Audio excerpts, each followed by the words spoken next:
এখানে তোমার আব্বু আছে মনে হয়।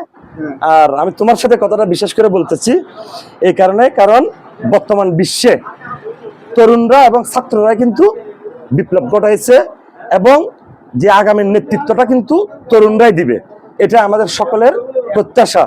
পৃথিবী এখন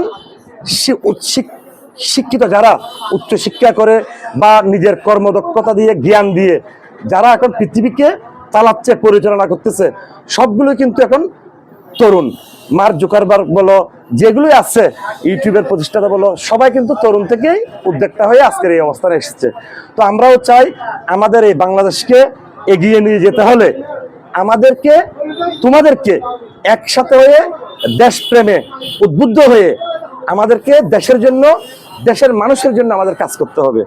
তাহলে ওই রূপরেখার জন্য আমি যখন একটি দল করি, আমি জানি না তুমি কোন পার্টি করো, কিন্তু আমার যেটা আমি দল করি বিএনপি, আমার বিএনপির ভারপ্রাপ্ত চেয়ারম্যান তারেক রহমান সাহেব উনি একটা 31 দফা রাষ্ট্র মেরামতের জন্য একটা কাঠামো উপস্থাপন করেছেন জাতির সামনে, যেখানের ভিতরে শিক্ষকদের কথা বলেছে, ছাত্রদের কথা বলেছে, তারপরে দিয়ে তোমার নারী, শিশু, হিন্দু, বৌদ্ধ, মুসলিম সকলের কথা যে 31 দফার মধ্যে এসেছে।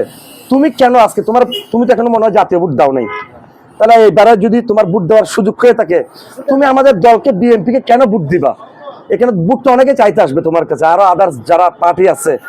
আমরা কি করবো, আমাদের প্রত্যাশা কি, সেটা আমরা আমাদের নেতার 31 দফার মধ্যে সবকিছু লেখা আছে।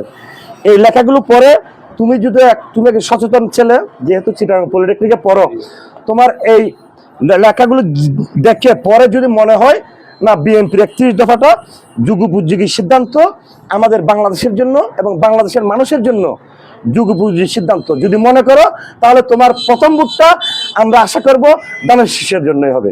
Thank you. আসসালামু আলাইকুম। দোয়া দিন অনেক কিনা আল্লাহ। আসসালামু আলাইকুম।